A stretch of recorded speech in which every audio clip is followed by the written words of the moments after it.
नमस्कार मित्रों, मैं प्रदीप श्रीवास्तव कहानी टाइम में आपका स्वागत करता हूं।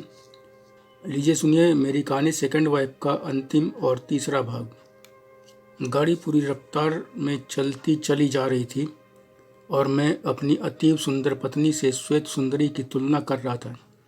मैं उन लोगों में से नहीं हूं जिन्हें हमेशा दूसरों की पत्नी बहुत सुंदर लगती है और उन्हीं में रुचि लेते हैं।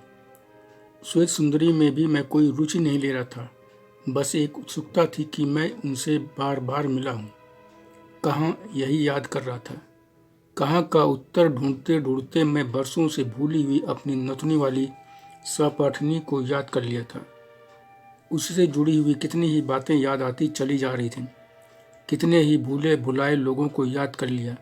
पैसेंजर ट्रेन कभी तेज तो कभी कच्चप गति से चलकर रात 9 बजे लखनऊ पहुंच गई, लेकिन मुझे कहाँ का उत्तर नहीं मिला। इसके बावजूद मैं मानने को तो क्या सोचने को भी तैयार नहीं हुआ कि यह मेरा एक भ्रम है कि मैं श्वेत सुंदरी से कहीं मिला हूँ, कई बार मिला हूँ। मैं उनके पीछे पीछे ही ट्रेन से नीचे उतरा। दोनों बच्चों के साथ वह बाहर के लिए चलने लगी। बच्चे उनके आगे आगे चल रहे थे। तभी मैंने सोचा कि अब बस कुछ ही मिनट का समय बचा है। बात नहीं की तो कहाँ का उत्तर मुझे जीवन में कभी नहीं मिल पाएगा। मैं तेज चलने लगा कि उन तक पहुंच जाऊं और उनसे कहूं, मैं पहले भी कहीं आपसे मिल चुका हूं, मुझे याद नहीं आ रहा है। आपको कुछ याद है क्या? आप यहीं लखनऊ की रहने वाली हैं? मैं उनसे 42 भर की दूरी पर रह गया था कि तभी टिकट चेकिंग पॉइंट आ गया। उन्होंने टिकट चेक कराए और बाहर निकल गईं। मैं जहाँ से शुरू हुआ था अपने को फिर वहीं खड़ा पाया। स्टेशन से बाहर पहुंचकर उन्होंने मोबाइल निकाला और एक कैब बुलाई। मैं उनसे कुछ कदम पीछे था। कैब मैंने भी बुला ली थी। मैंने सोचा जब तक कैब आएगी तब तक 2 मिनट बात कर ही लेते हैं, जो होगा देखा जाएगा। मैं यह सोच ही रहा था कि श्वेत सुंदरी पलटकर एकदम से मेरे सामने आकर खड़ी हो गई, मात्र 42 भर की दूरी पर। वह मेरे इतने करीब थी कि उनकी सांसें मेरी ठुड्डी से टकरा रही थीं। वह मेरी आंखों में देख रही थी। उनकी आंखों, चेहरे पर व्यंग्यात्मक मुस्कान की लहरें हिलोरें मार रही थी। उनकी अकस्मात इस हरकत से मैं थोड़ा सकपका गया कि यह मुझे पीछा करने वाला समझकर झाड़ने तो नहीं आई हैं। करीब 2 सेकंड तक मेरी आंखों में देखने के बाद वह शब्द को एकदम चबाती हुई बोली, कायर। इसके साथ ही उनकी आंखों में क्रोध की ज्वालाएं सी फूट पड़ी। मुझे लगा जैसे उनका शरीर क्रोध से कांपने लगा है। वह आगे भी एक एक शब्द चबाती हुई बोली, तुम कायर न होते तो आज मेरे इन दोनों बच्चों के फादर होते।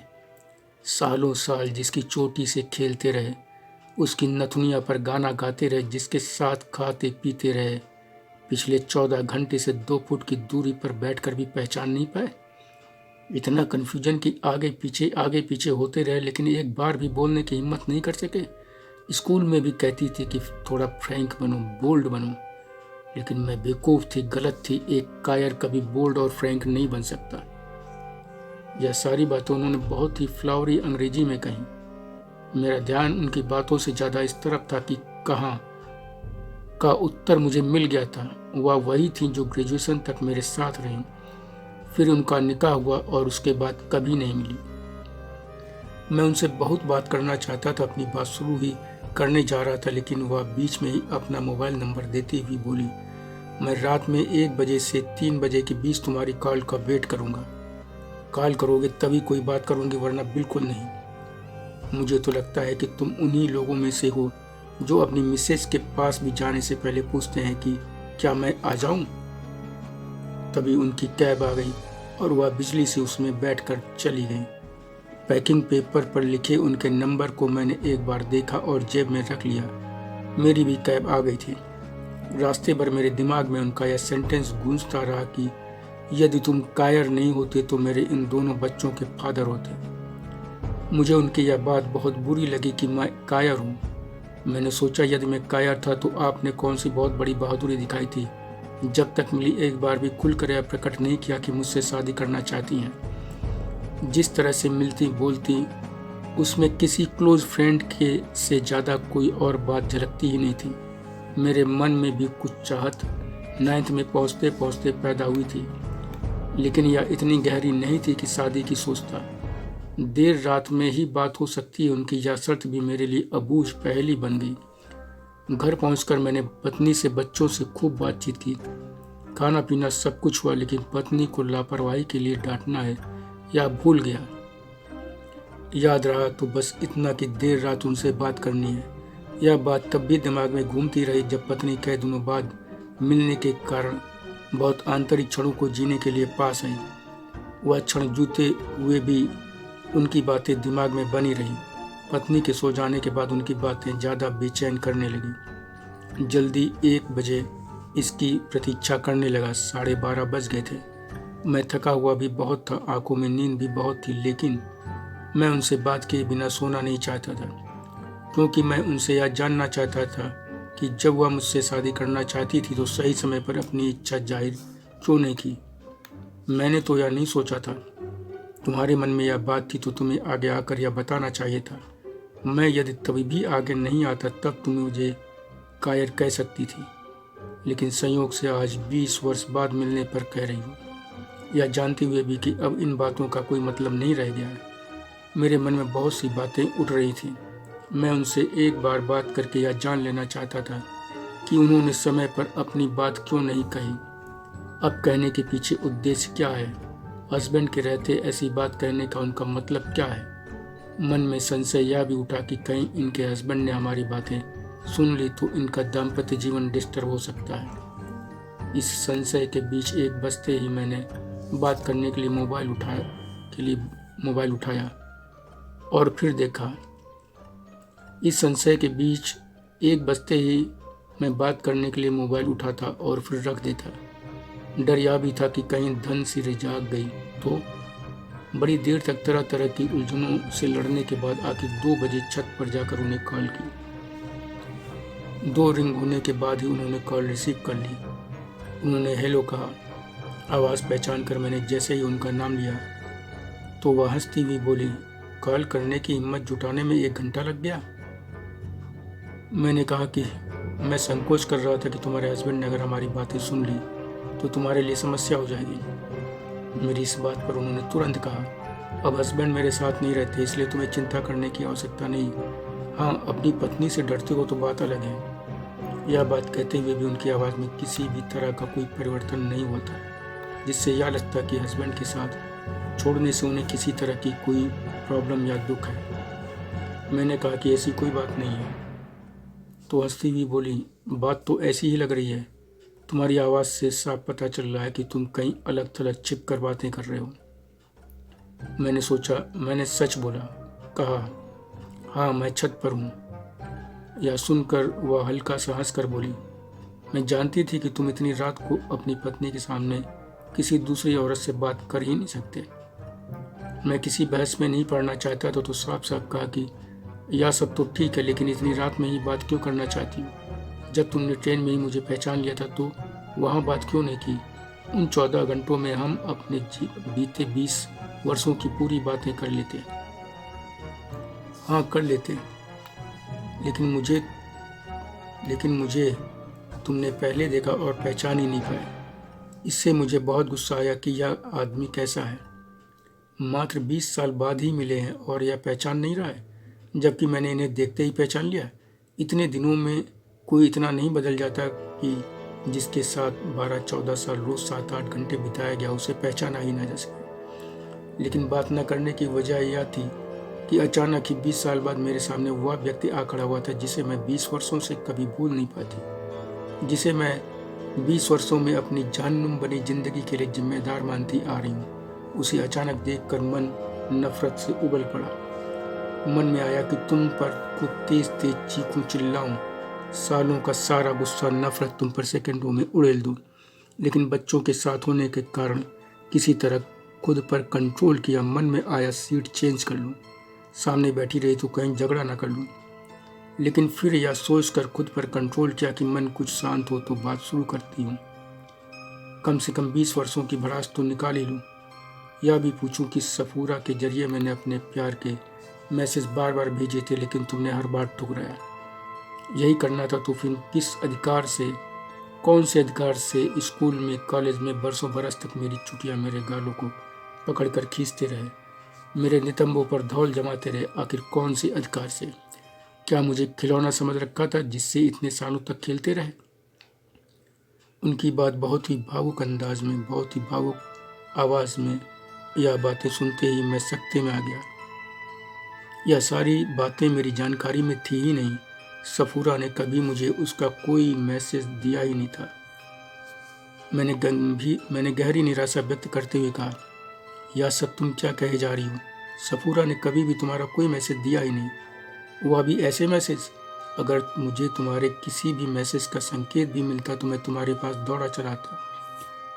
मैं तो आश्चर्य में हूँ कि मेरे कारण तुम्हारी जिंदगी बर्बाद हुई। इतना सब कुछ बिना मेरे नॉलेज में आए ही हुआ। जिन बातों से मेरा दूर दूर तक कोई लेना देना नहीं, उन्हीं बातों के लिए तुम मुझसे 20 वर्षों से इतनी घृणा करती चली आ रही हो कि 14 घंटे तक साथ रहे मगर एक शब्द भी नहीं बोली, और मन में यह भरी बैठी रही कि मैं इसके ऊपर 20 साल की सारी भड़ास उड़ेल दूंगी। मेरी यह बात सुनते ही वह भी सकते में आ गई। कुछ क्षण एकदम सन्नाटा छाया रहा, फिर वह बोली, आश्चर्य में तो मैं हूँ कि मेरी सबसे करीबी दोस्त सफूरा ने तुम्हें मेरा कोई मैसेज दिया ही नहीं। कॉलेज के बाद से उससे कोई संपर्क नहीं है, नहीं तो मैं अभी उसे कॉन्फ्रेंस कॉल पर लेकर पूछती कि धोखेबाज तुमने मुझसे हर बार या झूठ क्यों बोला कि वो तुम्हारे मैसेज का कोई जवाब नहीं देती। बात शुरू होते ही दूर चले जाते हैं। मेरी समझ में नहीं आ रहा है कि उस चुड़ैल को मेरी जिंदगी बर्बाद करके क्या मिला। 20 वर्ष पहले भेजे गए वह मैसेज क्या तुम्हें अब भी याद है? श्वेतांबरा बोली, कैसे भूल सकती हूँ?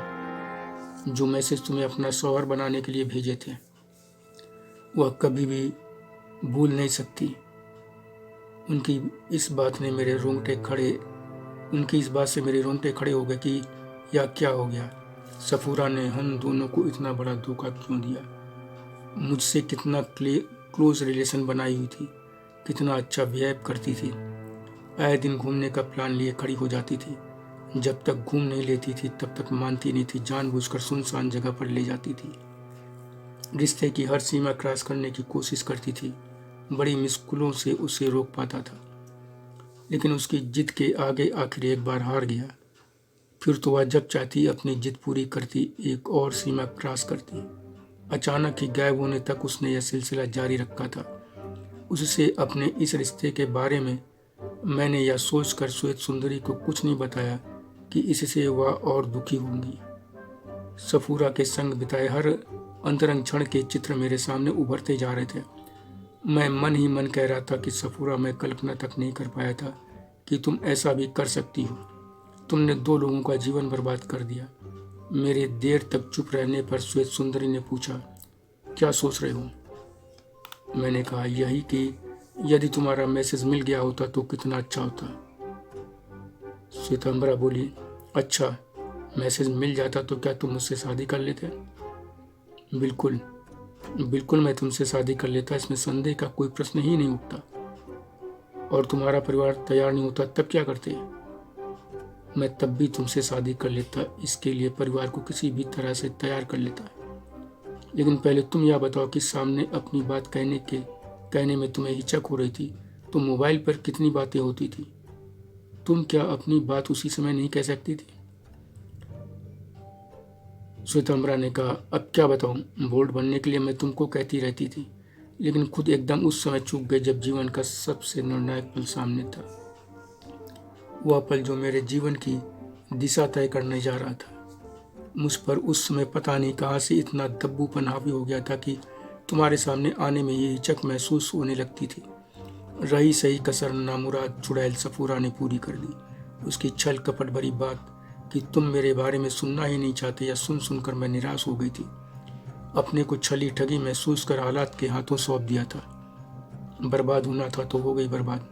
निराश हो गई, रात दिन आंसू बहाती रही, दीवारों से सिर टकराती रही, आंखों चेहरे को सुझाती रही, लेकिन एक बार भी मन में नहीं आया कि एक बार तुमसे मिल लूं, पूछ लूं तुमसे कि मुझ पर ऐसा जुल्म क्यों कर रहे हो। ग्रेजुएशन के बाद न कॉलेज बदलती न तुमसे दूर होती। मोबाइल खोने से तुम्हारा नंबर भी मिस हो गया था। सफूरा ने तुम्हारा जो नंबर दिया था वो या तो आप मिलता या किसी और को। बदतमीज़ ने यहाँ भी धोखा दिया था। एक्चुअली किराए का मकान छोड़कर हम अपने घर में शिफ्ट होने को अब मैं अपनी बदकिस्मती ही कहूँगी। 20 साल से किराए पर रहते हुए हम सब ऊब चुके थे, इसलिए मकान की फिनिशिंग चल ही रही थी कि हम सभी तभी शिफ्ट हो गए। इस तरफ भी ज़्यादा ध्यान नहीं दिया कि शहर के दूसरे छोर पर है, कॉलोनी में कम लोग ही रह रहे हैं, इससे कॉलेज तुम सब छूट गए। इधर पूरे घर को मेरे ग्रेजुएशन करते ही मेरे निकाह की इतनी जल्दी हो गई कि मेरे लाख मना करने के बावजूद पढ़ाई पूरी होने से पहले ही मेरा निकाह कर दिया। जब निकाह हो रहा था उस समय भी मेरी नज़रें तुम्हें ढूंढ रही थी। सफूरा के जरिए मैंने तुम्हें बुलाने की फिर बहुत कोशिश की थी। घर वालों की सख्त हिदायत के बावजूद किसी दोस्त को भूल कर भी नहीं बुलाना है, तुम्हें मैंने इनविटेशन कार्ड भी भेजा था। मैं उस वक्त भी यही सोच रही थी कि तुम आ जाओ तो मैं हजारों दीवारों को भी तोड़कर तुम्हारे साथ चल दूँ, कर लूँ कहीं और चलकर शादी। इसके साथ ही मुझे उनके सिसकने की आवाज़ सुनाई दी। मुझे बहुत दुख हो रहा था। मैंने उन्हें समझाते हुए कहा, सफूरा ने कार्ड देना तो छोड़ो, अपनी जुबान पर उसने कभी तुम्हारे निकाह की बात तक नहीं आने दी। यह सुनते ही क्रोधित स्वर में श्वेतांबरा बोली, पता नहीं उस कमीने के दिमाग में क्या था, कभी भी कहीं भी मिल गई तो मैं उसे पीटे बिना छोड़ूंगी। मैंने कहा, छोड़ो भी, अब इन बातों का कोई अर्थ नहीं रह गया है।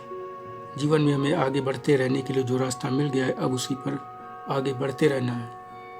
वह बोली, हाँ, पत्नी के प्रति तुम्हारी चाहत देखकर मन में आई यह बात भी कहने की हिम्मत नहीं कर पाऊंगी कि तुम पत्नी से तलाक ले लो, मैं तुमसे तुरंत शादी करने को तैयार हूँ। श्वेतांबरा की यह बात सुनते ही मैं सिहर उठा। उनकी आवाज़ बहुत भावुक हो रही थी। कुछ ही क्षणों में उनकी सिसकने की आवाज़ फिर सुनाई दी तो मैंने कहा, यदि अनजाने भी मुझसे कोई गलती हुई है तो तुम जो चाहो वो सजा दो, लेकिन हम लोग जीवन में इतना आगे बढ़ चुके हैं कि अब पीछे लौटने की सोच भी नहीं सकते, क्योंकि मुझे अपनी पत्नी और हम दोनों को अपने बच्चों को कष्ट में डालने का तो कोई अधिकार नहीं है ना। आखिर उन सब की क्या गलती है। बड़ी देर तक उन्हें समझा बुझाकर चुप कराने के बाद पूछा, तुमने अभी तक हस्बैंड के बारे में कुछ नहीं बताया। यह सुनते ही उन्होंने गहरी सांस लेकर कहा, हस्बैंड, निकाह के 7 साल बाद ही उनसे तलाक हो गया था। पढ़ाई पूरी कर मैं सीए बनना चाहती थी। मैंने उनसे कहा तो बड़ी मुश्किल से तैयार हुए। मैं चाहती थी कि पढ़ाई पूरी होने तक बच्चे पैदा ना करें, लेकिन उनकी सोच एकदम अलग थी। साल भर में ही बेटा हो गया। फिर भी मैं मेहनत करती रही। अब तक वह मेरे साथ गाली गलौज मारपीट भी करने लगे थे। दूसरे साल में ही मेरे हर विरोध के बावजूद दूसरा बेटा हो गया, मगर उन्हें फिर भी चैन नहीं था। वह काम करते थे जिससे मेरी पढ़ाई बंद हो जाए। तीसरे बच्चे की बात है तो फिर मैं झगड़ा कर बैठी। बात बहुत ज़्यादा बढ़ गई। अब मैं ज़्यादा बर्दाश्त करने के मूड में नहीं थी। मैं अब एक पल को भी तैयार नहीं थी कि अपनी पढ़ाई का समय बर्बाद करूं। तो आखिर मैं मायके चली गई, लेकिन वह फिर बुला लाते। घर पहुंचते ही उनका रंग फिर बदल जाता, फिर वही झगड़ा होता। इन झगड़ों के बीच ही ऊब कर एक बार मैं जिद कर पर अड़ गई कि अब मैं इस जानूम में नहीं रहूंगी, मुझे तलाक चाहिए ही चाहिए। अंततः तलाक हो गया। जिस समय तलाक हुआ उस समय मुझे लगा कि जैसे मैं नर्क से मुक्त हो गई हूँ। उनके जीवन का यह हिस्सा सुनकर मुझे बहुत दुख हुआ। मैंने पूछा, तलाक तो इतने साल हो गए, तुम्हारे घर वालों ने तुम्हारा दूसरा निकाह करने का प्रयास नहीं किया? एक्चुअली मुझे घर से भी पूरा सपोर्ट नहीं मिला। मायके वाले भी चाहते थे कि मैं हस्बैंड की बातों को मान लूँ। तलाक के बाद मुझे लगा कि अब मैं मायके में भी नहीं रह सकती। मायके के दरवाजे जब मेरे लिए बंद हो रहे थे तब तक मैं पढ़ाई पूरी कर चुकी थी, एक सीनियर के साथ काम करने लगी थी। मैं सेल्फ डिपेंड बन चुकी थी, तो मायके वालों को भी कष्ट देना बंद कर दिया, अलग से रहने लगी। जल्दी ही सीनियर से अलग होकर मैंने अपना काम शुरू किया ऑफिस खोल लिया। बस ऐसे ही काम चलता गया और मैं आगे बढ़ती गई। सच में तुम्हारे साथ बहुत ही गलत हुआ। तुम्हारे हस्बैंड को तुम्हारी भावनाओं का ख्याल रखना चाहिए था। या बताओ, तलाक को इतना समय हो गया, तुम सेल्फ डिपेंड भी हो। ऐसे में तुम जब चाहती तब दूसरा निकाह कर सकती थी। हाँ, कर सकती थी। कई लोगों ने मेरी जिंदगी में आने की कोशिश भी की। मेरा मन भी हुआ कि कर लूं दूसरा निकाह। अकेले जिंदगी नहीं कटती। जिंदगी से ज्यादा रात काटने को दौड़ती है, दिन से ज्यादा रात काटने को दौड़ती है। लेकिन बच्चों को देखकर मन को समझाती रहे कि नहीं, अब शादी नहीं करनी। दूसरे के बच्चों को कोई भी नहीं पलता। न्यूज़ में बार बार देख रही हूँ, पढ़ चुकी हूँ कि ऐसे बच्चों को लोग मार भी देते हैं। मैं अपने बच्चों को जान से ज़्यादा चाहती हूँ, इसलिए कोई रिस्क नहीं लेना चाहती। तुम ठीक कह रही हो। ऐसे में बच्चों का जीवन सदैव ही हाई रिस्क पर रहता है। लेकिन इतना लंबा जीवन पड़ा है, उसे कैसे जियोगी? क्या प्लान किया है? जितने प्लान बनाए सब फेल होते रहे, इसलिए अब कोई प्लान नहीं बनाती। निराशा में डूबी आवाज़ में उनकी यह बात सुनकर मैंने कहा, तुम्हारी लाइफ जानकर मुझे बहुत दुख हो रहा है। समझ में नहीं आ रहा है कि क्या करूं जिससे तुम्हारी तकलीफ दूर हो जाए। मैं कुछ कर सकूं तुम्हारे लिए तो मुझे राहत मिलेगी, बहुत खुशी होगी। यह सुनते ही वह बोली, सच में मेरे लिए कुछ करना चाहते हो तो मैं कुछ कहूँ, नहीं तो मैं अपनी बात खराब नहीं करना चाहूँगी। मैंने कहा, क्या मुझ पर इतना भी यकीन नहीं है? मुझसे जो भी हो सकेगा वह मैं ज़रूर करूँगी। मुझसे जो भी हो सकेगा वह मैं ज़रूर करूँगा। यह सुनकर कुछ देर सोचने के बाद वह बोली, मैं बहुत सोच समझकर बोल रही हूँ, इसलिए मुझे फिर से सोचने समझने के लिए मत कहना। मैं एकदम क्लियर कह रही हूँ कि तुम रोज़ मेरे साथ कुछ घंटे बिताओ। बच्चों के स्कूल जाने के बाद मैं एकदम अकेली पड़ जाती हूँ। अपने को काम में कितना खपाऊं, इसलिए मैं हमेशा के लिए तुम्हारी सेकंड वाइफ बनकर रहना चाहती हूँ। अन्या से अनन्या की लेखिका प्रभा खेतान की तरह। बोलो, तैयार हो? कल आओगे? उनकी इस अप्रत्याशित बात से मैं सन्न रह गया। मैं कुछ समझ नहीं पा रहा था कि क्या कहूँ। मेरे चुप रहने पर वह फिर बोली, चुप क्यों हो गए? क्या अपनी नथुनिया वाली अमीरा के लिए इतना भी नहीं कर सकते? उसे अपनी सेकंड वाइफ नहीं बना सकते? क्या तुम में इतना भी करने की हिम्मत नहीं है? मैं तुम्हारी पहली मिसेस की लाइफ को टच भी नहीं करूंगी। मैं अब भी नहीं समझ पा रहा था कि क्या कहूँ। मेरे चुप रहने पर वह बहुत गंभीर आवाज में आगे बोली, तुम्हारे पास पूरा समय है, इत्मीनान से सोच समझ लो। मैं कल लंच के समय तुम्हारा इंतजार करूंगी। Good night. अमीरा ने बहुत साफ साफ अपनी बात कहकर फोन काट दिया। यह प्रतीक्षा भी नहीं की कि मैं कुछ कहूँगा। बड़ी देर तक मैं छत पर इधर उधर टहलता बैठता सोचता रहा कि क्या करूं, जाऊं या ना जाऊं। बार बार मेरे कानों में उनकी बातें गूंजती रहीं। चोटी खींचने, गाना गाने के दृश्य याद आते रहे। अन्या से अनन्या शीर्षक से अपनी बोल्ड आत्मकथा लिखने वाली विख्यात लेखिका प्रभा खेतान वाली उनकी बात हर तरफ गूंजती हुई महसूस कर रहा था। अचानक ही मेरा ध्यान इस ओर गया कि आसमान की कालिमा धुंधला कर स्लेटी हो चुकी है। असंख्य तारों की जगह छुटपुट कुछ तारे टिमटिमा रहे हैं। मैं बोझिल कदमों से सीढ़ियां नीचे उतर रहा था, लेकिन नींद मेरे आसपास भी नहीं थी। धन्यवाद मित्रों।